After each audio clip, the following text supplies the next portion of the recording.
জোটজটের মধ্যেই আসন্ন লোকসভা ভোটের জন্য দ্বিতীয় দফায় প্রার্থী তালিকা ঘোষণা করল বামফ্রন্ট।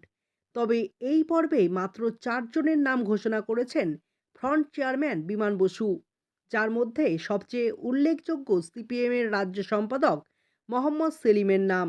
তিনি এবার মুর্শিদাবাদ লোকসভা কেন্দ্র থেকে লড়বেন। রানাঘাটে বামেদের প্রার্থী অলোকেশ দাস, বোলপুরে শ্যামলী প্রধান এবং বর্ধমান দুর্গাপুরে বাম প্রার্থী সুকৃতি ঘোষাল। মোহাম্মদ সেলিম ও অলোকেশ দাস আগেও সাংসদ ছিলেন, তবে শ্যামলী প্রধান ও সুকৃতি ঘোষাল এবারই প্রথম লোকসভা ভোটের ময়দানে। শ্যামলী প্রধান নারুনের প্রাক্তন বিধায়ক। এর আগে 17টি আসনের প্রার্থী তালিকা ঘোষণা করেছিল বামেরা। সব মিলিয়ে আপাতত 21টি আসনে প্রার্থীর নাম ঘোষণা করল বামফ্রন্ট।